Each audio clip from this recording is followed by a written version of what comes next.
বাংলাদেশের আকাশপথের প্রধান প্রবেশদ্বার হযরত শাহজালাল আন্তর্জাতিক বিমানবন্দর।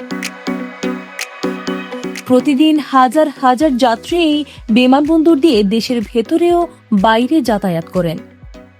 কিন্তু একটি প্রশ্ন এখন রয়ে গেছে, নির্মাণ প্রায় শেষ হওয়ার পরও কেন চালু হয়নি তৃতীয় টার্মিনাল? বছরের পর বছর ধরে যাত্রী সংখ্যা দ্রুত বাড়তে থাকে, কিন্তু বিমানবন্দরের পুরনো টার্মিনালগুলো এই চাপ সামলাতে হিমশিম খাচ্ছিল। এই সমস্যার সমাধান করতে বাংলাদেশ সরকার নেয় একটি বড় পরিকল্পনা, একটি আধুনিক তৃতীয় টার্মিনাল নির্মাণ।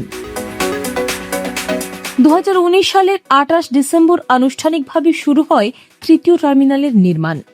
এই প্রকল্পে বড় অর্থায়ন আসে জাপানের আন্তর্জাতিক উন্নয়ন সহযোগিতা সংস্থা থেকে।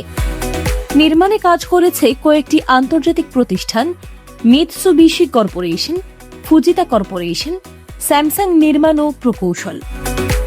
নতুন এই টার্মিনাল হবে বাংলাদেশের সবচেয়ে আধুনিক বিমান টার্মিনাল। এখানে থাকবে 26টি উড়োজাহাজে ওঠানামার সংযোগ সেতু, 115টি যাত্রী নিবন্ধন কাউন্টার, স্বয়ংক্রিয় অভিবাসন গেট। এই টার্মিনাল চালু হলে বিমানবন্দরের যাত্রী ধারণ ক্ষমতা 80 লাখ থেকে বেড়ে প্রায় 2,40 লাখে পৌঁছাবে। 2023 সালে টার্মিনালটির আংশিক উদ্বোধন হয়, কিন্তু আশ্চর্যের বিষয়, নির্মাণ শেষ হওয়ার পরও টার্মিনালটি পুরোপুরি চালু হয়নি। কারণ একটি বড় প্রশ্ন, এটি পরিচালনা করবে কে? জাপানি প্রতিষ্ঠান ও বাংলাদেশ সরকারের মধ্যে পরিচালনা, আয় বন্টন এবং যাত্রী প্রস্থান ফি নিয়ে মতবিরোধ তৈরি হয়।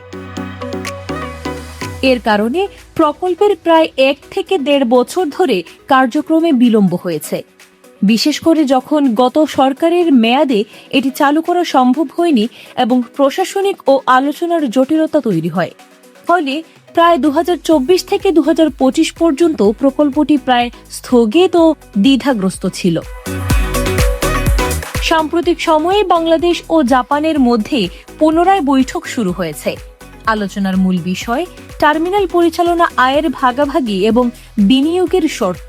তবে এখনও কোনো চূড়ান্ত সিদ্ধান্ত হয়নি। তৃতীয় টার্মিনাল বাংলাদেশের বিমান খাতকে এক নতুন যুগে নিয়ে যেতে পারে, কিন্তু এখনও প্রশ্ন রয়ে গেছে, কবে পুরোপুরি চালু হবে ঢাকার এই স্বপ্নের টার্মিনাল? এই উত্তরই নির্ধারণ করবে বাংলাদেশের আকাশপথের ভবিষ্যৎ।